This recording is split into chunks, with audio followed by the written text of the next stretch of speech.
Premier épisode de 2026, du 7 janvier plus précisément. Cette semaine à l'école, Carlo Coccaro avec vous. Très heureux, très heureux de vous retrouver pour ce nouvel épisode du balado. L'éducation, c'est toujours au cœur de la société. En tout cas, selon moi, c'est le fondement de tout. Et c'est pour ça qu'on fait le balado, pour parler de façon pragmatique, de façon optimiste, de façon réaliste d'éducation et des acteurs de l'éducation au bénéfice des enfants et de la société en général. Aujourd'hui, j'ai Égide Royer avec moi à la co-animation. Et quand je me demandais qu'est-ce qu'on allait faire avec l'épisode d'aujourd'hui, premier épisode 2026, il faut faire quelque chose d'un peu spécial.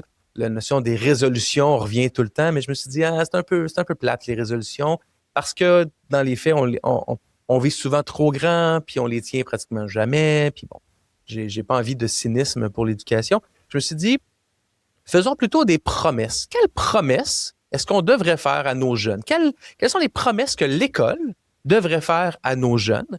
Et ça vient de cette idée-là que, selon moi, les bonnes décisions, quand elles sont bonnes pour les enfants, elles sont bonnes pour tout le monde. J'ai jamais vu une décision qui était bonne pour les enfants, puis qui était pas bonne pour les adultes autour, puis qui était pas bonne pour la société en général. Il y a des conséquences, ça peut être financière ou autre, mais quand les décisions sont bonnes pour les enfants, elles sont bonnes pour tout le monde. Donc, j'ai un peu changé l'angle en disant, faisons des promesses pour nos jeunes, des promesses réalisables, réalistes, pragmatiques, mais qui peuvent faire une grande différence pour nos jeunes. Et c'est ce que je vous présente avec Égide Royer en deuxième partie. Puis en première partie, on fait notre revue de l'actualité. Beaucoup d'actualités dans les dernières semaines, beaucoup d'actualités importantes aussi qui se passent actuellement en éducation. Et on va faire le tour avec Égide. Donc, ça commence dans quelques secondes. Si ce n'est pas déjà fait, abonnez-vous, que vous soyez sur YouTube ou sur les différentes plateformes audio. Abonnez-vous, ça fait une différence. Vous allez recevoir tous les nouveaux épisodes dès le mercredi matin, 6 heures tapant. Vous allez pouvoir m'écouter, nous écouter dès votre réveil ou dans votre transport vers votre lieu de travail, vers l'école ou vers peu importe où vous allez, ou le soir, peu importe. En tout cas, abonnez-vous, ça fait une différence. Parlez-en dans votre entourage aussi. J'ai pas connu beaucoup de gens qui ont écouté un épisode du balado puis qui ont pas aimé ça puis qui se sont pas abonnés. Donc voilà, on commence ça maintenant.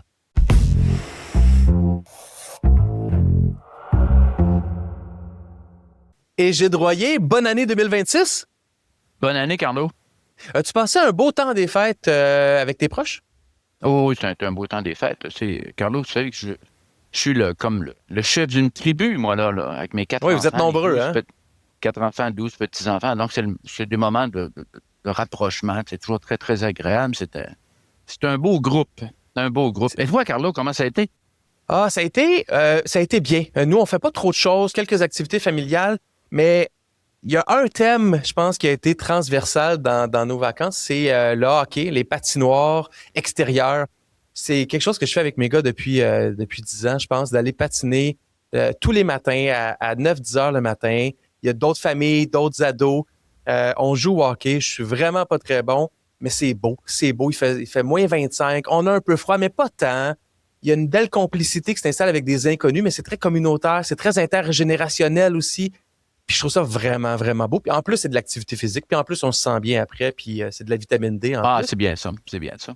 Puis ça fait un lien aussi avec une implication sur le conseil d'administration de la Fondation de la Place Belle à Laval. Et cette fondation-là, ce qu'elle fait de vraiment beau, c'est qu'elle accueille des classes d'accueil, donc des jeunes issus de l'immigration principalement. On les fait patiner gratuitement, transport inclus. Ils viennent avec leurs enseignants, enseignantes. Wow. Souvent des jeunes qui n'ont jamais mis les pieds sur une patinoire, qui patinent pour la première fois. Les patins sont prêtés, les casques sont prêtés, il y a des bénévoles. Et je suis allé comme bénévole pour accompagner, moi qui patine semi-bien, mais pour aider ces jeunes ados-là à patiner. C'était extraordinaire. Il n'y a rien de plus beau, Égide, qu'un ado qui vient d'Afghanistan. Il découvre la glace, lui, là. Qui découvre la glace, puis qui a peur, puis qu'en même temps, il est excité. Puis, en tout cas, j'ai adoré ça. Donc, c'est bien ça. Temps des fêtes sous le signe de la glace. Mais il s'est passé beaucoup de choses aussi dans les nouvelles. Puis on va prendre un peu plus de temps que d'habitude aujourd'hui pour en parler. Égide, qu'est-ce qui a retenu ton attention dans l'actualité là, depuis quelques semaines? Je continue à lire tous mes journaux, que ce soit dans le temps des fêtes ou autrement. J'ai vu que ton profil LinkedIn, en continu, tu partages des nouvelles importantes en éducation. Bravo pour ça. Regarde, je suis abonné au New York Times, au Journal Le Monde, au Washington Post, au Wall Street Journal. Là, en tout cas, j'ai une série de... Il y a souvent des articles de fond qui ressortent, mais surtout, ça me permet de voir qu'est-ce qui sort comme étude récente et par la suite d'aller voir l'étude elle-même. Quelque chose qui est sorti dans le temps des fêtes, et d'ailleurs, j'ai rencontré un groupe de spécialistes en autisme la semaine prochaine. C'est cette question-là, on a toujours parlé d'autisme comme étant un spectre, mais une fois qu'on a dit ça, là, est-ce que vraiment ça nous guide pour intervenir? Et là, on a des études très sérieuses, entre autres en génétique, qui ont distingué 4 sous-types d'autisme. Et là, ça nous permet de beaucoup mieux comprendre ce qui se passe là quand on dit qu'Elon Musk est un autiste. Et on a d'autres autistes qui n'ont pas de niveau de langage et qui ont des retards de développement énormes. Donc ça va être 2 études importantes qui vont probablement amener un éclairage nouveau sur comment intervenir. C'est intéressant parce qu'il y a de plus en plus d'élèves autistes intégrés dans les classes puis dans les écoles. Donc, de mieux connaître peut juste aider à mieux les accompagner. J'ai hâte de voir les implications de ça. De mon côté, il y a une lettre ouverte dans la presse publiée hier, le 5 janvier, par Jonathan Paul-Duc, un professeur titulaire de la faculté de musique de l'Université Laval, qui est un peu un cri du cœur que j'ai trouvé vraiment intéressant parce qu'il dit les programmes de musique au primaire ou au secondaire ont tendance à fermer parce qu'il manque d'enseignants de musique. Puis il manque d'enseignants de musique parce qu'il manque d'étudiants dans les programmes d'enseignement au niveau primaire, secondaire, de la musique. Et c'est problématique parce que, oui, le français puis les maths, c'est important, mais je pense que personne ne peut nier l'importance de l'art au sens large, incluant la musique. Et quand les jeunes n'ont pas la chance de le découvrir, l'art à la maison, mais c'est à l'école qu'ils vont découvrir l'art et la musique. Et si l'école ne peut pas leur permettre de découvrir la musique, mais peut-être qu'ils ne découvriront jamais les bienfaits et les bénéfices de la musique. Donc, je trouve ça dommage. Puis j'espère que ces jeunes... Il y en a des artistes au Québec qui pourraient devenir enseignants. L'enseignement a mauvaise presse, mais je pense qu'il n'y a rien de plus extraordinaire que de côtoyer des jeunes au quotidien. Tu as fait raison. Et écoutez, moi, je le vois, comme psychologue au niveau de l'art-thérapie ou des choses comme ça. Mais l'autre élément qui apparaît important, puis là, je vais être très pragmatique. Moi, musicien, je fais partie de l'Orchestre symphonique de Québec ou de Montréal. Donc, je suis un professionnel de la musique. Est-ce que j'ai vraiment besoin d'aller chercher 30 crédits ou je sais pas trop quoi pour être en mesure d'enseigner la musique à des jeunes de 3e, 4e, 5e secondaire? Il faudra y penser en termes de facilité d'accès et de décloisonner le corporatisme qui peut exister là-dedans en termes d'ancienneté et en termes de choses du genre. En clair, c'est des professionnels de la musique qui doivent être en mesure. S'ils l'enseignent en privé, ils doivent être capables de l'enseigner dans une école aussi. Donc, il faut la faciliter aussi ce transfert-là, du secteur professionnel au secteur de l'enseignement. Sans minimiser, par contre, la gestion de classe, les élèves à besoins particuliers, parce que c'est ce qui manque à ces gens-là, hein, les compétences en gestion de classe, en évaluation. Et ça, c'est toujours une inquiétude que j'ai quand on a des raccourcis de formation pour amener les adultes en classe. Mais je comprends l'idée. Puis je pense regarde, je regarde en Amérique latine, il y a vraiment des mouvements où on travaille en milieu extrêmement défavorisé. Puis on fait venir des instruments, on crée des mini-orchestres symphoniques de jeunes, là. Et là, c'est vraiment travailler dans des conditions très, très difficiles. Donc, la passion de la musique, on pourrait avoir des situations qui changeraient entre faciliter l'accès des musiciens professionnels aux écoles ou des artistes professionnels aux écoles, serait quelque chose qui, sans nier la gestion de classe, là, j'en suis, évidemment. Il y a un article de Daphné Dion-Vien qui a été repris dans plusieurs médias du Journal de Québec du vendredi dernier, qui fait état d'un autre cas d'évaluation, d'examen d'admission. Mais là, on parle d'enfants de 4 ans qui sont évalués dans le but d'être peut-être pigés dans une pige pour une école internationale.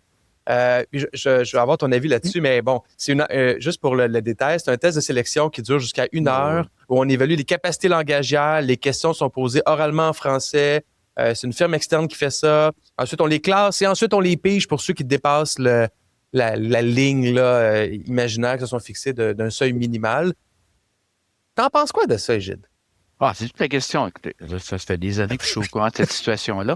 Et c'est toute la question, entre autres, de dire nous voulons uniquement accepter des jeunes qui vont être en mesure de réussir le programme. C'est ça le principe de base. C'est vrai. Même après le tirage. Bon.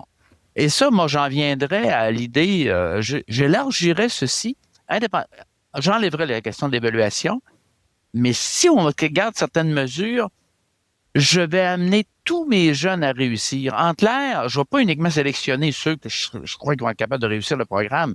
Non, non. Je vais évaluer et diplômer au moment où ils sont en mesure de réussir le programme. C'est comme, je fais une analogie un peu étrange, prends un cours de conduite. Tu formes des jeunes à la conduite automobile, tu vas les amener à l'examen là, réel là, par la Société de l'assurance automobile au moment où tu les juges prêts à réussir l'examen. Je l'ai fait, moi, comme pilote d'avion à l'époque, quand j'ai passé ma licence. L'instructeur m'a amené au test en vol lorsqu'il a jugé que j'étais en mesure de le réussir. Bon, on pourrait reprendre, virer ça à l'envers un peu, au lieu de sélectionner en disant, lui, il va être capable, lui, il sera pas capable, mais d'amener tous nos jeunes comme tels à être en mesure. Mais c'est inacceptable de maintenir des évaluations à 4 ans puis à 5 ans pour de l'admission dans des programmes. Quand on parle d'écoles à 3 vitesses, là, on est dans les 3 vitesses solides. Là. Puis on va y revenir un peu dans tout ça, mais là, les autres impacts, c'est très, très court terme de ça, c'est que, évidemment, il y aura une plus grande sélection de jeunes nés au mois de octobre, novembre, décembre, janvier que de jeunes nés 6 mois plus tard. Parce que, imagine 6 mois de développement cognitif, affectif de plus à l'âge de 4 ans. C'est quoi? C'est 1/8 de vie, là. C'est immense. Donc, ces jeunes-là partent avantagés. Les jeunes issus de l'immigration, les jeunes dont les parents parlent pas bien français, sont pénalisés. Tout se fait en français oralement. Donc, ça veut-tu dire que ces jeunes-là ne seraient pas capables? Ben non, ça veut pas dire ça comme tu dis.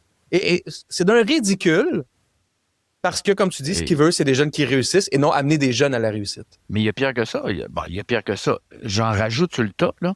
C'est que moi, je peux très bien, comme parent, engager un tuteur privé qui va préparer mon enfant à passer l'examen en question. Que ce soit à la fin du primaire ou que ce soit au niveau du préscolaire. Et ça se fait. Il y a des compagnies comme telles. Ça, c'est le modèle américain quasiment de préparer là, une année préparatoire avant de passer les examens pour aller dans certains types d'universités très sélectives. Écoutez, ça ne correspond pas à la culture du Québec. Et là, les politiciens ont une peur bleue de toucher à ça. Je te dis, là, il n'y a pas un seul parti politique depuis 1960 qui a osé ébranler ça. Mais éventuellement, il va falloir faire quelque chose. Ça commence à sonner absurde un peu. Là. Puis on va le voir avec les réactions ministérielles. Parlons-en tout de suite. Le prochain point que je voulais aborder, c'était un peu les priorités de la ministre de l'Éducation, Sonia Lebel, en début 2026. On sait qu'elle va être là pendant maximum 8 mois, 9 mois, là, jusqu'en octobre. Donc 10 mois jusqu'en octobre aux prochaines élections. Donc, sa réaction à ça est de dire l'évaluation, les tests d'admission au public, il faut faire attention à ça, on ne devrait pas en avoir. Pourquoi seulement au public? Pourquoi est-ce que le public en ferait pas, mais c'est correct pour le privé d'en faire? Puis on vient toujours à cette notion-là de les standards sont tellement pas les mêmes entre le public et le privé que on en vient avec cette école-là à 3 vitesses. Regarde, moi, j'ai des recommandations très claires là-dessus même. Écoute, je suis pas le seul à le faire, mais moi, je les répète depuis moins d'une quinzaine d'années. Toutes les écoles devraient se préoccuper de tous les jeunes, écoles privées, écoles à projet particulier et écoles ordinaires. On doit avoir une proportion naturelle d'élèves en difficulté. Et moi, école privée, je prends l'exemple du privé, j'ai au moins 25 % de mes jeunes qui avaient un plan d'intervention pour une école secondaire, qui avaient un plan d'intervention au primaire et qui se retrouvent, qui rentrent au secondaire avec un retard scolaire ou avec certaines formes de handicap ou de difficultés particulières. Donc, il y a au moins 20 % ou 25 % de mon école qui est composée de ça. Je réserve même des places là-dessus. Un ratio dédié.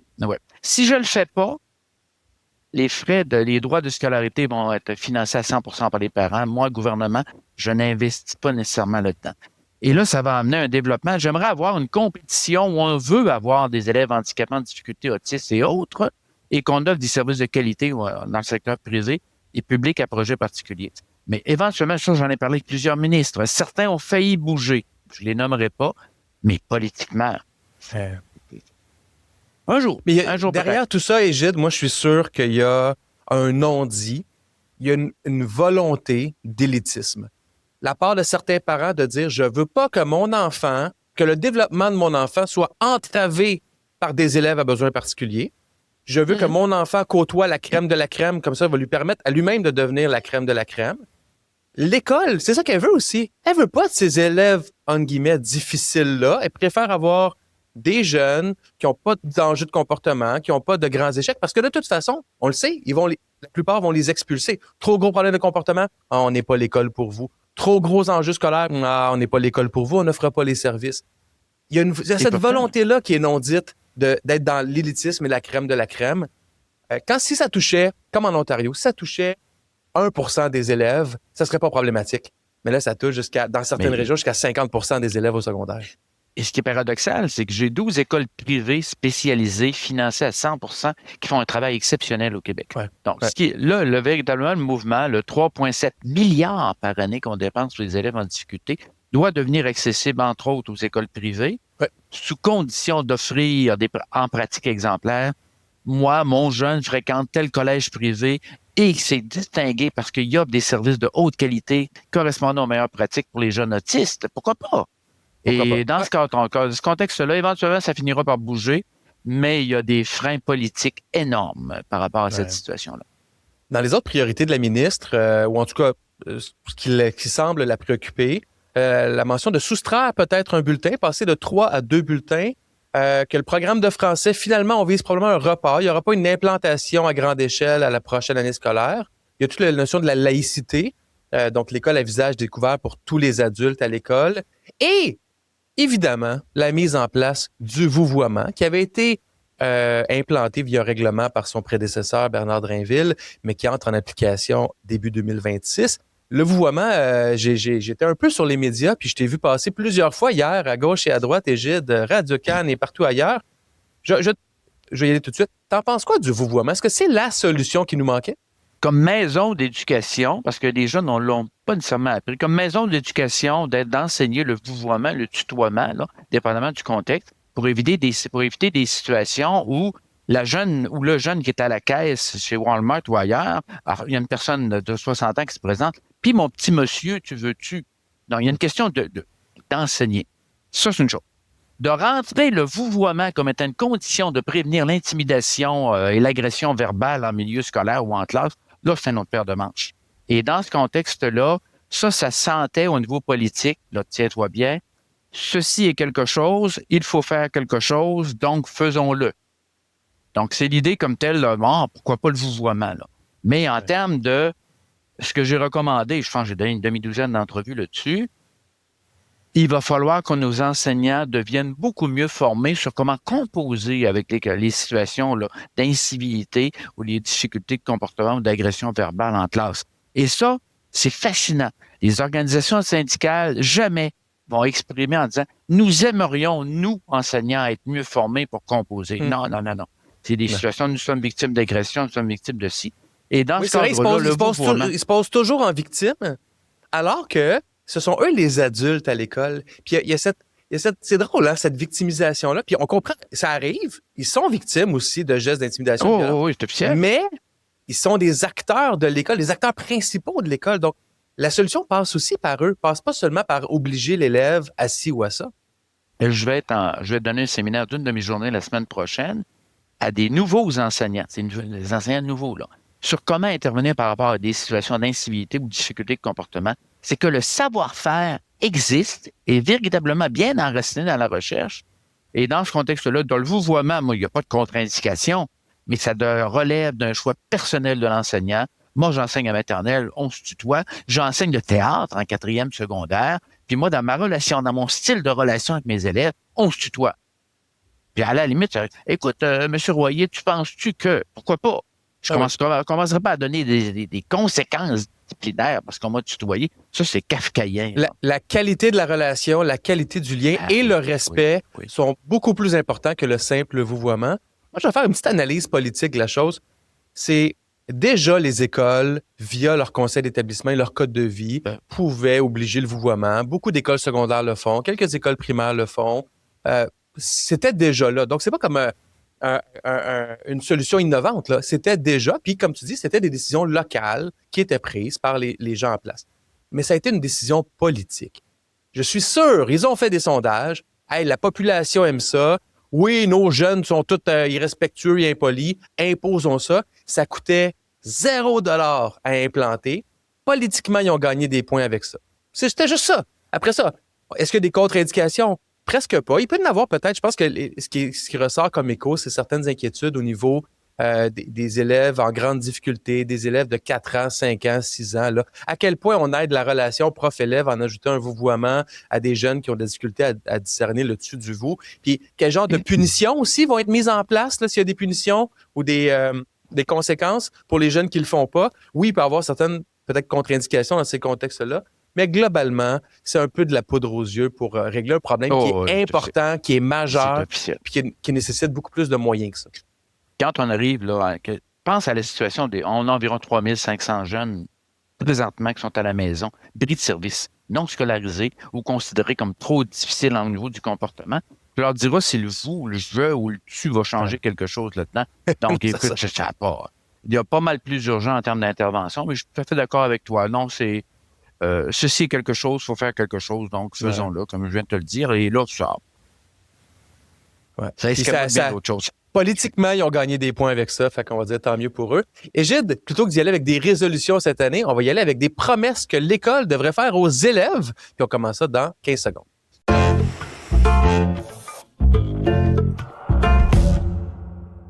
Cette semaine à l'école est une présentation des parcours parents.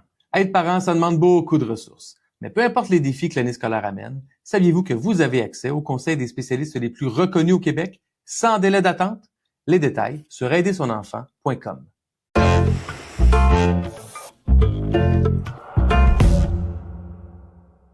Et Gide, avec toute nouvelle année, viennent souvent des belles résolutions transformationnelles pour changer nos habitudes ou atteindre des objectifs extraordinaires. Puis il y a tellement de défis en éducation, puis on entend beaucoup de négatifs que je me suis dit, c'est pas ça qu'il faut qu'on fasse nous autres, tombons pas dans ce piège-là. Puis il y a une phrase que moi j'utilise tout le temps depuis 20 ans, qui guide beaucoup, je pense, mon analyse des différentes nouvelles de l'actualité puis des différentes actions qu'on devrait peut-être poser, c'est si c'est bon pour les élèves, c'est bon pour tout le monde. Ou je dis même plus, si c'est bon pour les enfants, c'est bon pour tout le monde. Ce que ça veut dire, c'est il y a des mesures qu'on va prendre. Si on se pose la question pour vrai, est-ce que c'est bon pour les enfants? Il y a 99% des chances que ce soit aussi bon pour les enseignants, que ce soit aussi bon pour les parents, que ce soit bon pour la société. Je trouve que c'est un filtre qui fonctionne vraiment bien tout le temps. Donc, plutôt que d'y aller avec des résolutions cette année, on va y aller avec des promesses. J'ai colligé beaucoup avec des outils d'intelligence artificielle, entre autres, basés sur des sources fiables, des bonnes pratiques à mettre en place. Puis je vais vous les présenter sous forme de promesses. Quelles promesses l'école devrait faire aux enfants? En considérant que si c'est fait pour eux, ben ça va être bon pour tout le monde. Puis après ça, tu pourras me dire ce que tu en penses de chacune de ces promesses-là. Ça te va? C'est bon. Première promesse, puis c'est dans la continuité de ce qu'on disait dans notre revue de l'actualité, promettre un climat sécurisant, prévisible et respectueux pour les élèves. Évidemment, c'est la base. Tout le monde veut ça. Mais la réalité, c'est que c'est pas vrai qu'on l'offre tout le temps aux élèves. On exige d'eux du respect, avec raison, mais c'est pas vrai qu'on leur offre tout le temps ce climat-là sécurisant. Puis c'est associé directement à des meilleurs résultats académiques, à plus d'engagement, à moins de détresse. Et ça permet aussi aux élèves de prendre ce que la recherche dit des risques intellectuels. Tu sais, quand il y a tellement de confort dans la classe, ben les jeunes ont moins peur de sortir de cette zone de confort-là pour essayer des choses d'un point de vue intellectuel. T'en penses quoi de cette promesse-là? C'est une promesse, une forme d'engagement. C'est tout à fait pertinent. Même, ça change la qualité de vie professionnelle des enseignants eux-mêmes. Mais il y a une condition. Ça ne peut pas juste être un souhait. Ça doit être aussi la promesse que moi, comme enseignant, moi, comme éducateur spécialisé, à la limite, moi, comme intervenant en service de garde, je vais développer mes connaissances et mon savoir-faire sur comment créer cette atmosphère-là dans ma classe. Il y en a qui l'ont presque naturellement. Regarde, si tu as travaillé à 16, 17, 18 ans, ou 15, 14, 15 ans dans un terrain de jeu pendant 3, 4 étés, tu as développé des habiletés. Mais quand tu arrives en milieu scolaire, puis c'est pas une expérience que tu as, tu dis, oui, je vais travailler le climat de ma classe, il y a des manières de faire. Donc, je me fais la promesse, moi, comme enseignant, que je vais développer ou améliorer mes connaissances, mon savoir-faire sur comment créer ce climat-là dans ma classe. Oui, tu as raison. Puis tu sais, il y a des façons simples quand même d'habitudes à mettre en place, des rituels d'ouverture de période avec la météo émotionnelle, l'intention du jour, les petites réussites qui stabilisent aussi le climat puis qui réduisent l'anxiété. Ça, tout le monde est capable de faire ça. Ça ne demande pas plus de temps, ça ne demande pas plus d'énergie. Des routines claires et répétées. Comme adulte, des fois, on sous-estime l'importance de ça, mais les routines en classe sont importantes pour les élèves. Normaliser l'erreur. Je pense que tous les profs vont dire qu'ils sont d'accord avec ça, mais il y en a plein qui se rendent pas compte à quel point ils normalisent pas l'erreur parce qu'on a tendance à, j'allais dire punir l'erreur, c'est peut-être un peu sévère, mais tu sais, l'élève, quand on le met face à ses erreurs, c'est rarement pour lui dire « Hey, bravo, t'as fait une erreur ». tu vas comprendre quelque chose de plus maintenant. On lui dit, hey, tu as 70, tu as 65, tu as 50. Il y a beaucoup de notions d'échec liées à l'erreur. Mais quand on normalise l'erreur, on favorise et la participation et la persévérance des jeunes. Et des messages explicites de bravo, ou des messages, hey, ici on apprend, mais ici on fait des erreurs. Puis voici moi les erreurs que je fais. Donc, d'être un modèle comme prof des erreurs qu'on fait puis de la persévérance, ça peut faire une grande différence. Même le modeler en disant, même donner des exemples concrets, là, même au début de l'année, puis ça dépend si on est au primaire ou au secondaire, mais en disant, moi, quand j'ai appris à conduire, j'ai fait un certain type d'erreurs. Les apprentissages impliquent des erreurs, puis on apprend comme tel de nos erreurs. Et dans ce contexte-là, un bon enseignant, puis on les a observés d'ailleurs, il fonctionne avec un ratio d'à peu près 4:1.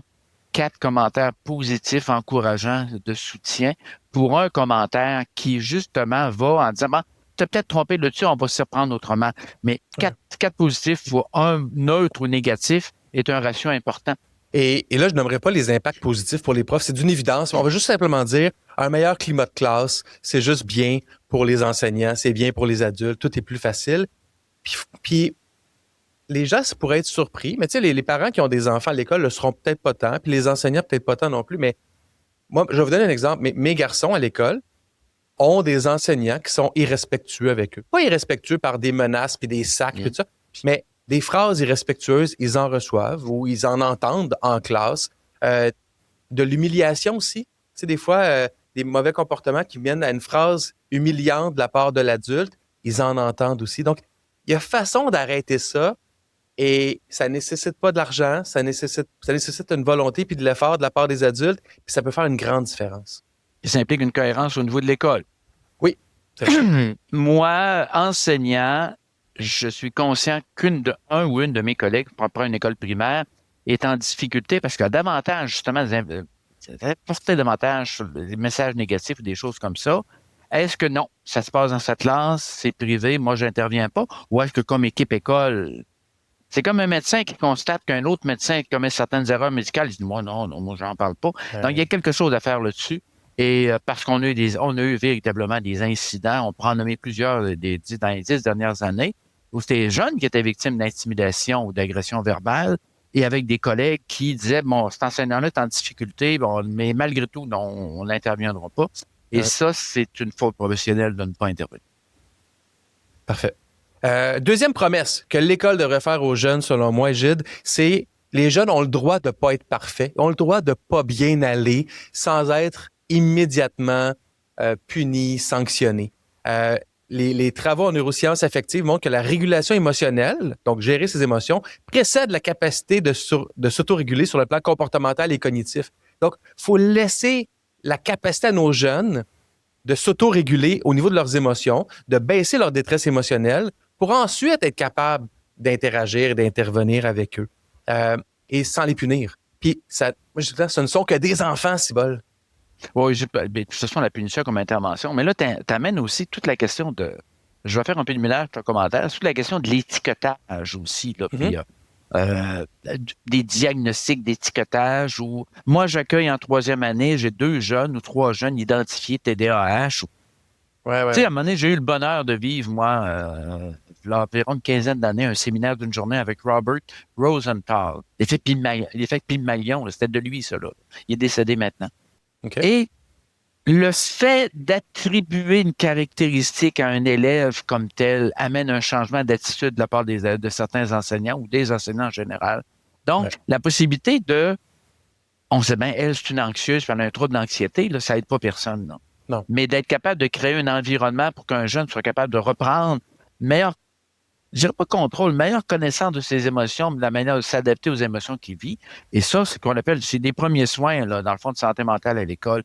Et dans ce contexte-là, tu as tout à fait raison, parce qu'il y a une disponibilité à l'apprentissage, là, quand tu es pris par rapport à d'autres types par rapport à des émotions qui viennent tout englober ce que tu peux avoir comme conscience, là, c'est une autre paire de manches. Puis, tu sais, j'en ai parlé dans d'autres épisodes aussi, entre autres, au niveau des garçons. Tu sais, leur réaction va souvent être extériorisée, que ce soit de violence verbale ou même de violence physique, beaucoup plus que les jeunes filles. Et on va avoir tendance à réagir très, très fort sur le moment. Mais c'est important de laisser les jeunes aussi contrôler leurs émotions avant d'intervenir. Donc, d'intervenir à froid plutôt qu'à chaud va faire une grande différence pour tout le monde. Et de ne pas interpréter la réaction d'un jeune.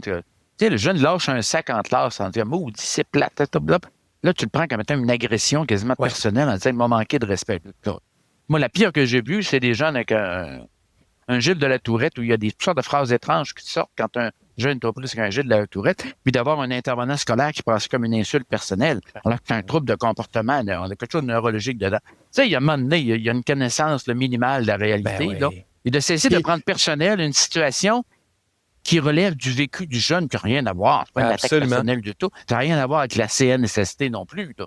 C'est comme si un jeune en difficulté en mathématiques, on le prenait comme une attaque personnelle. Ça n'a pas rapport. Un jeune qui a une difficulté avec son comportement, c'est pas plus une attaque personnelle non plus. Comme dirait mon père dans le temps, ça a l'air fou là, quand tu arrives pour intervenir de cette manière-là. Là. C'est... Ouais. Puis dans le fond, la recherche elle montre que les approches centrées sur la relation, on en a parlé, et sur la reconnaissance des émotions réduisent les comportements d'opposition puis améliorent l'engagement en classe. Donc, encore là, moins de confrontation directe pour les enseignants, moins de crises à gérer. Ça diminue aussi la fatigue décisionnelle puis la fatigue de confrontation. Moins de conflits aussi avec les parents quand l'enseignant peut documenter l'accompagnement émotionnel fait avec les enfants. Et ça, c'est tellement vrai.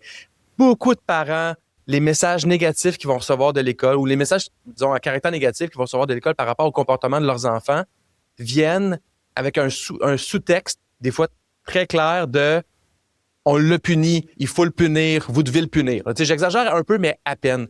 Mais si l'école dit « écoutez, votre enfant a réagi comme ça, évidemment, c'est pas acceptable », on l'a accompagné, on a discuté avec lui, votre enfant a réussi à nommer telle émotion, tel enjeu. Ça, le parent fait « ah, OK, mon enfant est pris en charge », de façon responsable, pas de façon culpabilisante, parce que ça reste un enfant en développement.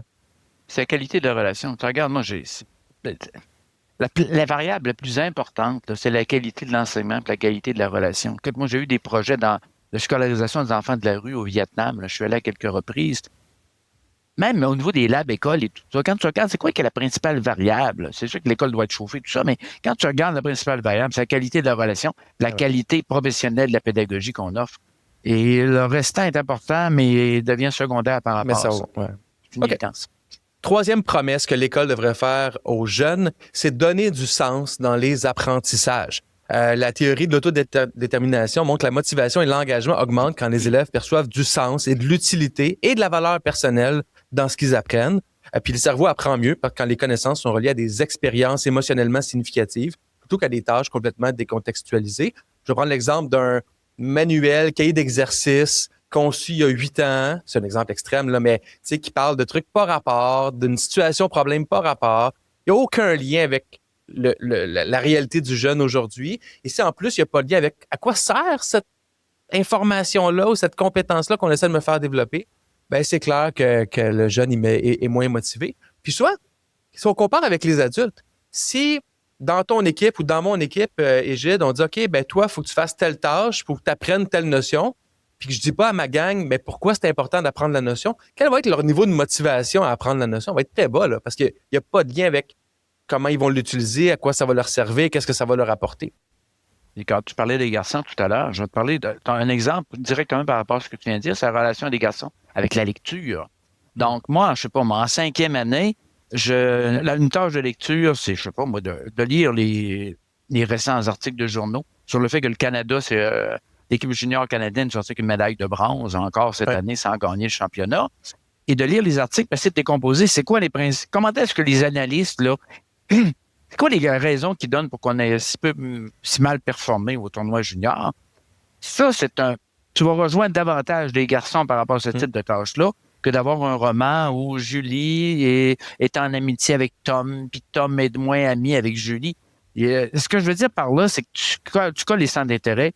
Déjà, c'est quelque chose qui est évidemment en formation professionnelle au secondaire, et même la pertinence d'une certaine forme de formation professionnelle dans le cursus régulier qui mène à la 5e secondaire. Ça. Il y a toutes sortes de choses intéressantes qui peuvent se faire là-dessus.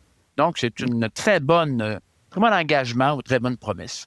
Dans les comment mettre ça en place simplement, on a aussi simple que d'annoncer clairement au début d'un cours, hey, à la fin du cours aujourd'hui, vous allez savoir ça, puis voici pourquoi c'est utile. Donc, donner un sens avant de commencer pour les jeunes, que ce soit au primaire ou au secondaire.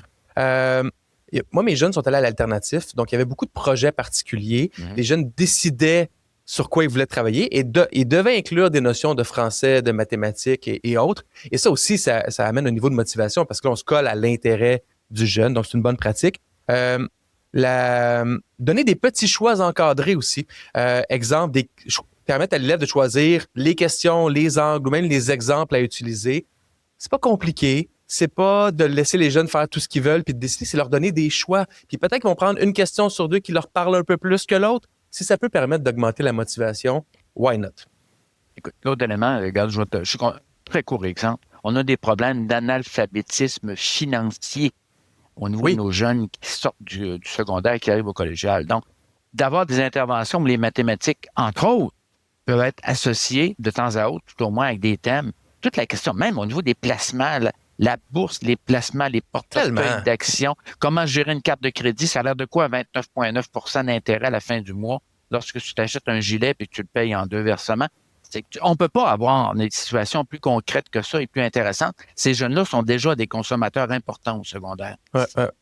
Mais je vais reprendre le commentaire que tu as dit. Un enseignant a besoin d'être bien formé pour réussir à faire ça. Parce que sinon, il va trouver juste mes exemples à moi, mais moi, je ne suis pas enseignant. Mais d'amener des exemples pertinents pour son groupe, des choix encadrés, tout ça, c'est une compétence. Puis la formation puis l'accompagnement professionnel des enseignants est super important pour y arriver. Puis évidemment, ça donne moins de résistance passive et davantage de participation active en classe quand les jeunes ont un lien avec la matière puis comprennent pourquoi ils font. Et ça leur donne aussi un sentiment de compétence professionnelle aux enseignants parce qu'ils voient que l'impact de ces choix sur l'engagement et la qualité des échanges avec les élèves. Il y a une implication de la société. Là. Je donne un très court exemple. Moi, enseignant de 4e secondaire, dans différentes disciplines, je fais venir tel gestionnaire d'un portefeuille financière Banque nationale ou l'équivalent, ou Desjardins, je fais venir un gestionnaire de financière. Tu sais, la femme ou l'homme arrive en disant, écoutez, on va discuter de quelque chose, je gère présentement un portefeuille de 150 millions d'actions. J'ai à prendre des décisions à chaque mois, à chaque jour là-dessus. Là, tu vas avoir les yeux de tes élèves, même de même, là. Et ça, tu n'as pas nécessaire d'aller en projet particulier. Ça touche tout le monde, là. Hey, c'est une madame 150 millions, comment est-ce que vous faites ça? Bon, pour la première des choses, je lis les gens. Tu sais, comprends-tu, là, qu'ils vont figer, là? 4e promesse que l'école devrait faire aux jeunes, promettre aux jeunes une relation significative avec au moins un adulte à l'école. Tu vas être d'accord, c'est toi-même qui en as parlé plusieurs fois de ça. Un seul adulte significatif à l'école peut réduire le risque de décrochage, augmenter la motivation et améliorer le comportement des jeunes. C'est pas banal. Une relation significative, pas un investissement de 23 millions dans le cours d'école, pas n'importe quoi. Un humain adulte qui crée un lien solide avec un enfant. Dans mes programmes d'intervention, j'ai utilisé souvent les concierges au primaire et souvent les secrétaires au secondaire. Et dans un programme justement de prévention de l'abandon scolaire, j'avais une grande fille de 14 ans qui était sur le bord, mais il y avait Janine qui était secrétaire de cette école-là, une école secondaire. Et à un moment donné, on avait réussi à créer le contact de Janine. La fille rentrait, en arrivant à l'école, elle passait pour le bureau de la direction, d'avoir Janine. Là, Janine, c'est important. Puis, ta fin de semaine. Puis, ton nouveau chum. Ça durait 30-40 secondes. Mais là, ça crée un velcro. Et quand la petite n'était pas à l'école, Janine lâchait un coup de fil. Tu me suis. C'est même pas une intervention thérapeutique, des choses comme ça. Il y a quelqu'un qui se préoccupait de ce qui arrivait à cette grande fille-là. Et ça avait un impact majeur. Donc, c'est exactement là, par rapport à une illustration de la situation que tu mentionnes. Une autre illustration de ça, c'est Isabelle, ma femme qui est enseignante au primaire. Presque à chaque année, elle va appeler ses élèves avant la rentrée. Ça lui prend 1h30 de travail. Elle les appelle. La moitié ou le 2/3, c'est un message vocal laissé. Mais ça fait un monde de différence. Les élèves, là, sont super contents. Les parents le disent, là, mon enfant était tellement contente d'entendre ta voix au téléphone. Puis l'élève arrive, puis il sent que le prof est content de voir l'élève. Il y a déjà une relation qui s'installe. Donc, je trouve ça tellement simple. La vie, c'est simple. Hein? C'est des humains qui aident des humains, puis c'est des relations entre humains. Quand on essaie de complexifier ça, on se perd souvent. Garder des relations enfants-adultes, c'est important. Puis, dans les façons de faire, là, ben simple, tu sais, prendre la peine de dire le prénom des enfants, poser des questions personnelles neutres, souligner un effort. C'est aussi des micro-interventions qui, quand elles sont cumulées, permettent aux jeunes de se sentir connus et reconnus. C'est pas grand-chose là, quand on y pense, là, nommer le prénom de l'enfant, souligner des efforts, mais le jeune va sentir qu'il fait partie d'une communauté. C'est officiel. Écoute, gars, je te donne vraiment des informations personnelles, je vais en donner une, là. Ça va surprendre plusieurs personnes. J'ai connu l'école de rang, l'école du rang Pennin à Saint-Jean-Chrysostome, et on était 16 dans la même classe, 7 niveaux, plus les doubleurs. Une jeune enseignante, elle ne faisait pas venir les parents à l'école de rang. C'est elle qui, à pied, moi je restais à 1 mille et demi de l'école, elle qui, à pied, elle faisait sa visite chez les parents. Mais de voir cette enseignante-là, Pauline Anctil, qui vient chez nous, après souper, rencontrer les parents, c'était là, en fait ta première communication, en disant, ben là, Égide est en première année, on était 4 en première année, et il va bien, il réussit bien, puis il bien, puis apprend à lire rapidement. Mon père, qui avait une 4e année primaire, ma mère avait une 7e année primaire, et d'avoir l'enseignante qui se pointe chez nous, qui vient nous dire ce qui se passait, t'imagines-tu le velcro que ça crée, là? C'est clair. Ça avait fait tout le rang, l'enseignante, là. Et c'était fascinant de voir ça. Donc, c'est un exemple. Je donne peu d'informations personnelles, mais celle-là, il me semble qu'elle était trop tentante à donner, là. Ben oui, puis ça donne un exemple aussi parce que cette idée-là de relation significative entre deux humains s'applique aussi aux parents. Puis c'est ça aussi que tu mentionnes, c'est l'enfant était fier d'avoir, et le petit Égide était fier d'avoir son enseignante à la maison, mais le parent, là, qui a eu un contact humain avec l'enseignant ou l'enseignante, ça fait une différence parce que trop souvent, les communications, encore plus en 2025, c'est des courriels qu'on interprète, c'est souvent de l'information négative qui est partagée aussi. Il n'y en a pas de lien humain. Donc, sans lien humain, il n'y a pas un grand lien de confiance. Et ça aussi, ça manque. Les profs vont souvent se plaindre, j'ai pas l'appui des parents. Non, mais il faut le bâtir. Ça pourrait nous amener à parler de la question des bulletins et du nombre de bulletins au Québec éventuellement. Oui, on fera un épisode là-dessus sur les bulletins, sur la rétroaction aussi. Les liens avec les parents. Les liens avec les parents, parce que souvent, les parents, leur inquiétude, c'est s'il y a moins de bulletins, bien, on va moins savoir ce qui se passe. Mais gardons ça pour un autre épisode. Mais parlant de rétroaction, la 5e promesse que l'école devrait faire aux élèves, selon moi, c'est bien beau l'évaluation, mais ça ne sert pas qu'à classer, ça sert à progresser. De revenir à des évaluations qui servent à donner une rétroaction en continu, pas à punir. Puis j'utilise le mot souvent punir pour évaluation parce que le jeune là, qui reçoit sa note de 55, il ne sent pas qu'il est en progression. Il ne se sent pas comme une rétroaction qui a du sens. Là. C'est même pas une rétroaction, c'est une note là, qui ne veut rien dire. C'est pas positif. C'est juste une forme de classement. Mais de revenir ou en tout cas d'être dans une rétroaction constructive, positive, sur les forces et faiblesses des jeunes, c'est positif. Et c'est l'évaluation qui doit soutenir l'apprentissage. Et ça fait des décennies que je l'entends, celle-là. Et on se retrouve encore trop souvent dans une situation où c'est davantage de quantifier, de mesurer, alors que normalement, tu sais, le terme évaluation formative, là, ça fait des décennies que je l'entends, mais concrètement, ça doit s'appliquer comme ça. Dans la recherche qui dit, en fait, dans le comment faire ça concrètement, là, pour les gens qui nous écoutent, c'est une rétroaction qui décrit ce qui est réussi, ce qui est à améliorer et comment s'y prendre, ça correspond aux bonnes pratiques. Puis je reviens à la notion de la note. J'ai 90 ou j'ai 65. Est-ce que ça décrit ce que j'ai réussi? Non. Est-ce que ça décrit ce que j'ai amélioré? Non. Puis est-ce que ça décrit comment m'y prendre pour m'améliorer? Non plus. C'est tellement générique. Et il va y avoir une nuance. Vas-y. Et une nuance, c'est complémentaire. Néanmoins, de temps à autre, toi, mettons que tu as un petit bonhomme là, qui est en 2e année primaire, 2e année alimentaire. De temps à autre, tu vas avoir besoin de savoir, est-ce que mon fils, au niveau de sa compréhension de lecture, est dans la moyenne des jeunes du Québec, son apprentissage présentement. Si à un moment donné, on dit qu'il est au 95e percentile, 99e percentile, et il lit Victor Hugo dans le texte, c'est une chose. Mais s'il est au 99% des jeunes lisent mieux que lui au milieu de 2e année primaire, en disant que tu as juste envoi d'acquisition sur le bulletin ou autrement, là, on est dans le problème, on est dans le trouble. Donc, il faut être capable d'avoir, c'est comme prendre la pression sanguine, là. Tu ne la prendras pas tout le temps, mais éventuellement, tu as besoin de savoir, parce que je me retrouve encore avec des jeunes qui suivent d'une année à l'autre, accumulent les retards, et là, je me retrouve avec des problèmes vers la fin du primaire majeur. Donc, de temps à autre, il faut que je prenne la température.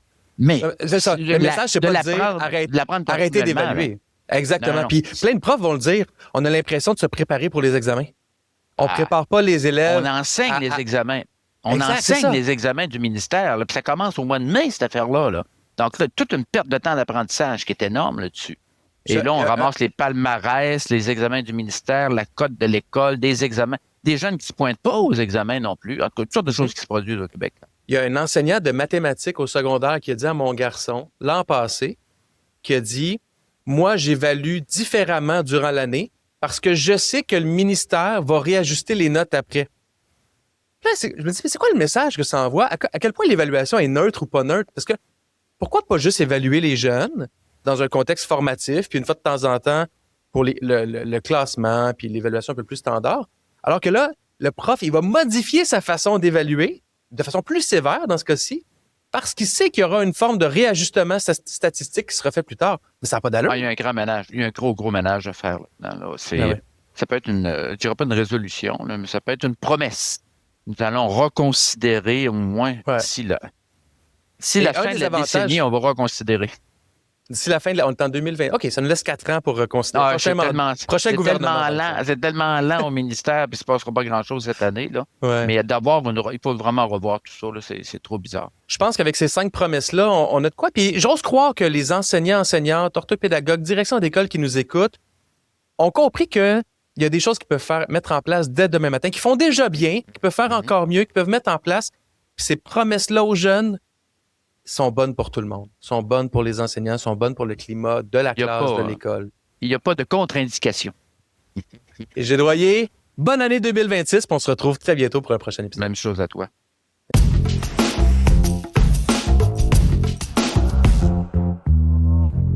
Voilà, c'est tout pour cet épisode de cette semaine à l'école. Merci à Égide Royer, comme à l'habitude, ce super co-animateur qui était là pour critiquer, commenter les promesses que l'école devrait faire aux jeunes. Merci à vous d'être là en ce début d'année 2026. Il y a quelques nouveautés qui s'en viennent. Je vous en parle pas tout de suite, là, on va peaufiner ça avec mes co-animateurs, mais des belles choses qui s'en viennent, des belles entrevues aussi que je vous prépare avec des acteurs du terrain très prochainement. Vous avez des suggestions, des commentaires, vous voulez partager ce qui se passe dans votre réalité d'enseignant, de direction ou de parent, n'hésitez jamais à nous envoyer un commentaire via les différentes plateformes ou via le balado@grandpossible.com. Prenez soin de vous et on se retrouve la semaine prochaine pour un prochain épisode de cette semaine à l'école. Bye tout le monde.